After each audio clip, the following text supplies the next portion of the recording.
Good morning, students. Today we are going to study economics, chapter 6, market mechanism. So, here we will see what is the market mechanism. I told you about the price mechanism. You know that price mechanism is a technique under which you can determine the price of the commodity. So, here now you are going to study about the market mechanism, means how you will control the forces in the market. Means there are certain types of forces just like demand and supply. So how you will control them according to your business firm. So here basic concepts of equilibrium and equilibrium price. The term equilibrium in general means a state of balance. Means in some types of situation you'll have to just be in balance. Means you'll have to just maximize your profit. No need for increasing your business. No need for increasing the supply. Just a certain level you'll have to just produce goods and services. So this is the situation, this is the stage of the balance, you can say. Next topic you will see equilibrium. So what is equilibrium? Refers to a situation in which the quantity demanded of a commodity will be equal to the quantity supplied. Means demand will be equal to the supply. Means whatever demand in the country, now you'll have to just balance the demand with the supply of the people in a country. That is called equilibrium. So in the next topic we will see equilibrium price. What is the equilibrium price? So equilibrium price, the price at which the quantity demanded of a commodity will be equal to the quantity supply. Means in some situation you will have to determine the price of the commodity like that. You will have to balance between price of the commodity with the demand and with supply. Whatever will be the demand of the consumers in the market, in the country, so you will have to just maintain your supply according to the demand, and you'll have to also determine the price of the commodity according to this. So in this situation you can say that the equilibrium price, the price at which demand and supply will be equal. Next is we are now going to explain equilibrium price and quantity with the help of a graph here. So I'll tell you equilibrium price at the point of E. We will denote equilibrium with E point. So how we will explain? Just see now here. Equilibrium price and quantity. So on the y-axis we will show the price of the commodity. On the x-axis we will show the quantity of the commodity. Okay, so now we'll have to just use demand and supply together.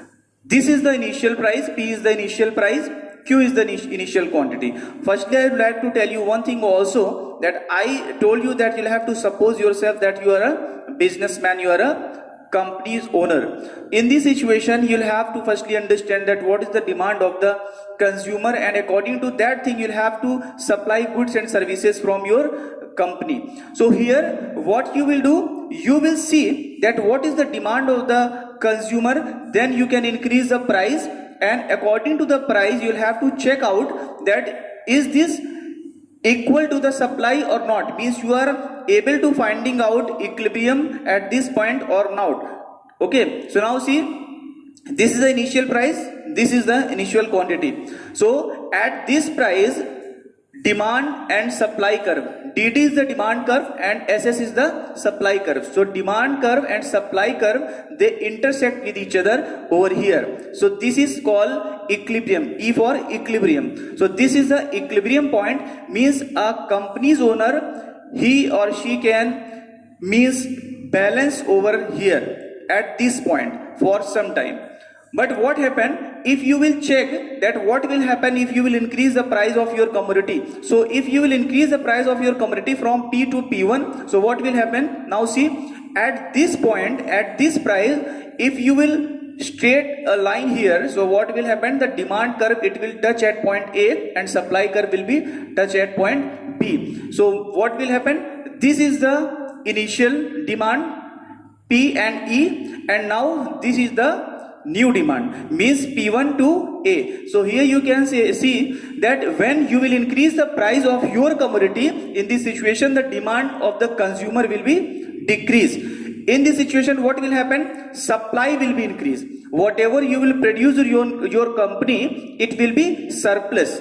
So demand of the consumer, due to increase in the price, demand of the consumer will decrease and supply will be surplus. So next step, what you will do, again you will come back at this point, because this point is okay. So again you will come back at this point. Now we will see that what happen if we will decrease the price of the commodity. You will decrease the price of commodity from P to P2. Now what will happen at this price? It will touch supply curve at point K. This is the point K, you can see. This is the point K, it will touch at point K, and demand curve, price line will touch demand curve at point L. Now you can see this was the demand.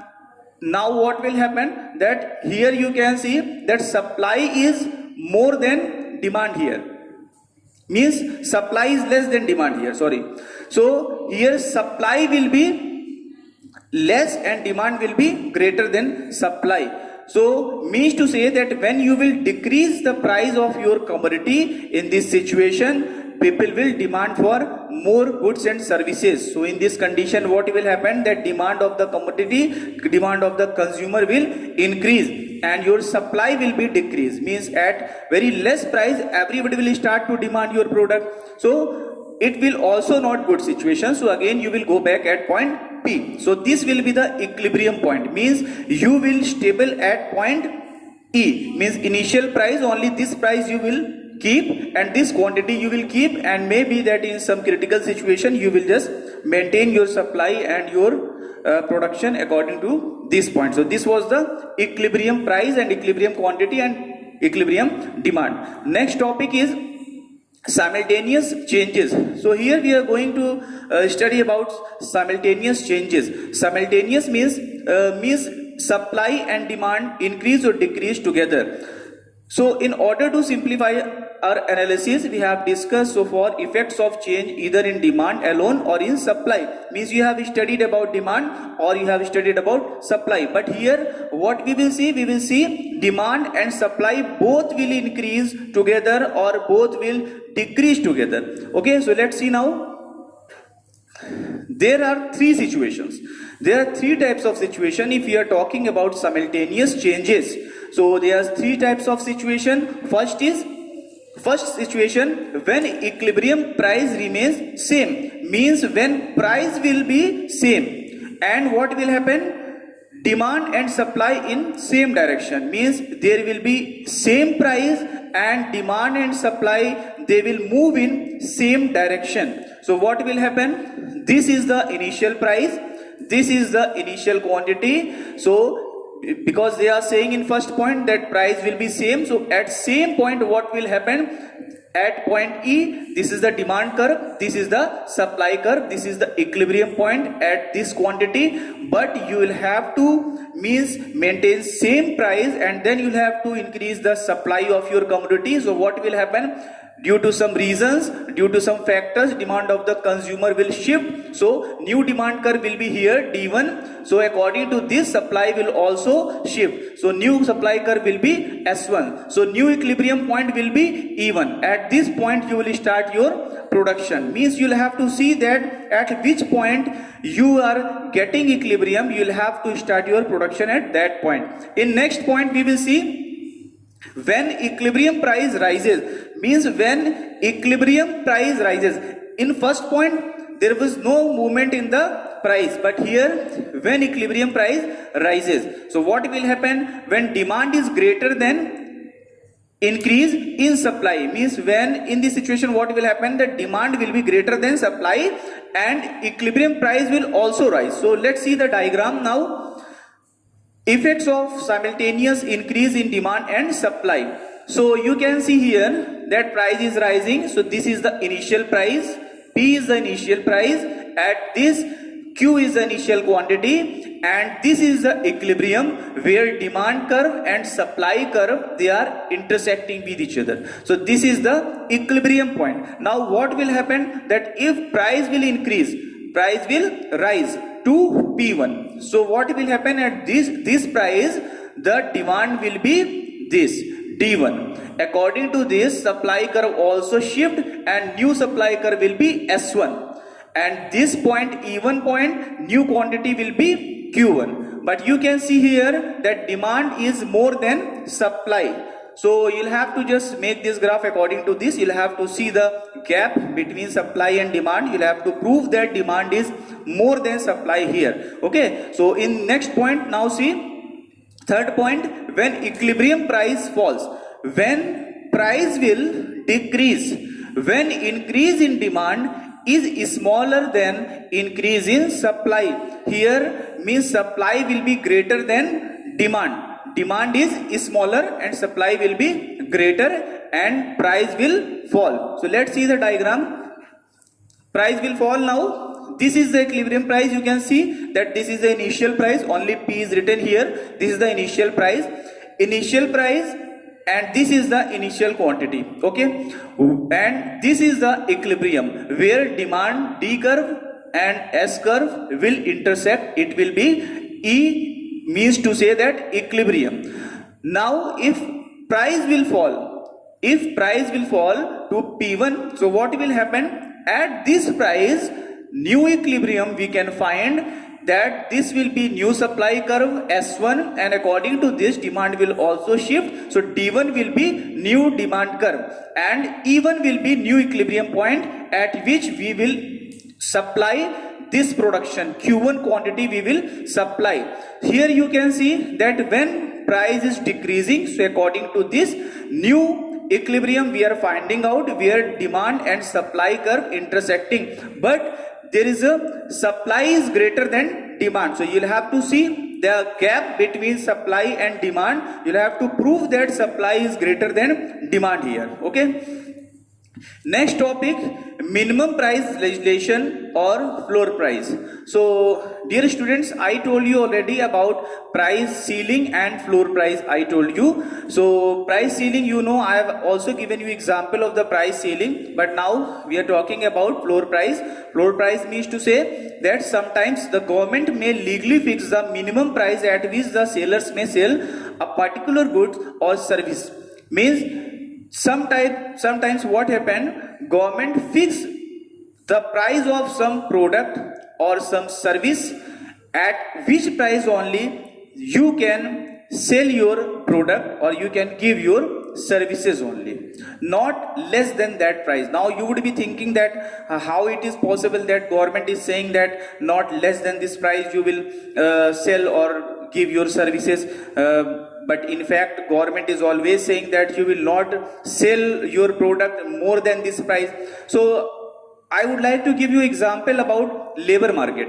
If you will see labor market means if you want to build your house and you will go to the road and you want to hire some labor from there, what you will see that if the rate of the labor will be 500 rupees, okay, and you will ask any labor that I'll give you 300 rupees, come with me. So they will not be agree. Why? No matter that they will stand over there entire day, they will not get any work at that day, but they will not come with you for 300 rupees because government already fixed the rate for the labor that this is the fixed rate, not less than this rate you will get, and nobody will give this rate. This is the floor price. Why government is doing these types of things? That people cannot exploit to the poor people or laborers. Okay.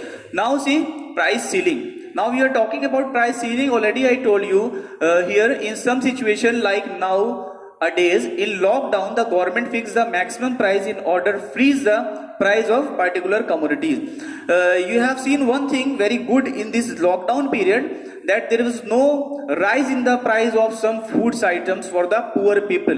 Why? Because government fixed the price of some essential commodities or basic necessities.